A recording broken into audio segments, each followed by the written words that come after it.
Welcome to another edition of PALITICUS, and we are honored to have here Florentino Gregorio, who is with a construction company, founder, president, the Washington area. Welcome, and first of all, tell us a little bit about yourself and your company. Well, I came to the United States back in June 1st, 1974, and a very memorable day for me. So just the other day, 44 years in the United States, and I can't believe it that I'm saying that. But it's been great.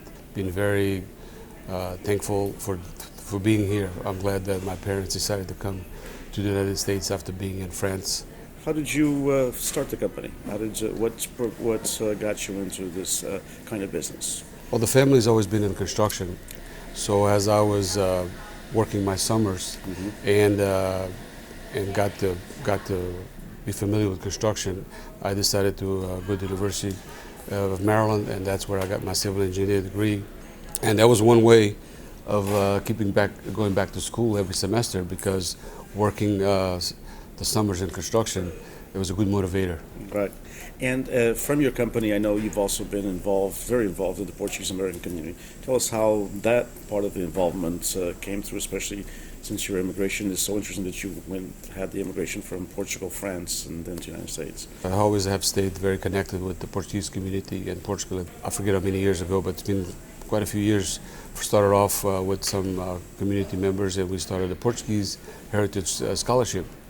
And then after that, I was involved at the beginning of the PALCUS. So I always wanted to stay connected and find ways of learning and getting to know more Portuguese in the area. And that's been it was good, because back then, you don't know where all the Portuguese were.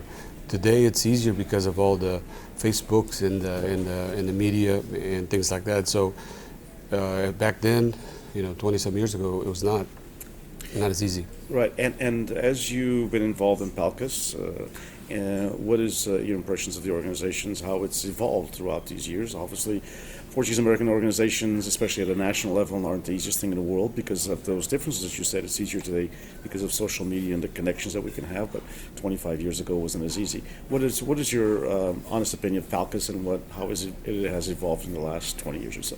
I think it's definitely gotten better, and we've gotten more involvement from across the country. Example is Angela getting involved and really pushing different things to connect everybody.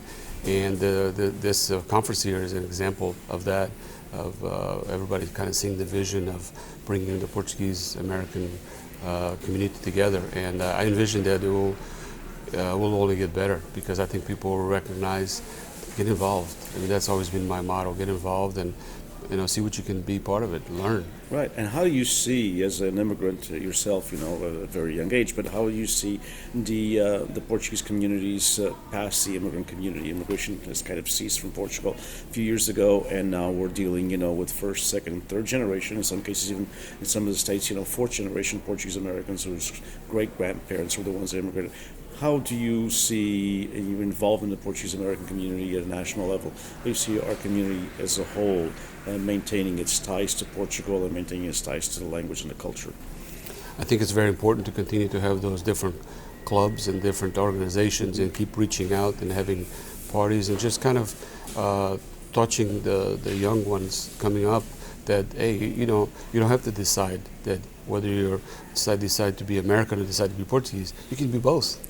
I look at it as you can add to it, and it'd be so much better to add to it. And I think a lot of them have embraced that, and so we have to sort of fight the other one of you have to choose one attitude. And I think there's a lot of that, and I have to say that all the community here is getting better at doing that. I really believe that it's not just a certain amount of people doing it, but I think we got more people pushing that, the business leaders, people getting involved in politics. And to me, one of the biggest ambassadors is Cristiano Ronaldo. I mean, to me, it's been amazing for Portugal, because he breaks those barriers. Right. A national conference like this is the inaugural one for PALCUS. Do you think that what are some of the outcomes that you hope to see from this event, where we have people, as it has been said, from not just the traditional points of the East Coast, West Coast, but also from some of the states, all the way from Kansas and Nebraska and Colorado. What are some of the outcomes that you'd like to see from a national event like this? First and second, do you think this is worthwhile to continue? Absolutely. I always like to meet different people from different states and from and where they're from back in Portugal, and just bring our, I call it increase our community, and not just the community here in like I said, for me in the Washington D.C. area, but also throughout the country and then the world. I welcome that. I really enjoy that. Thank you so much. We appreciate your time.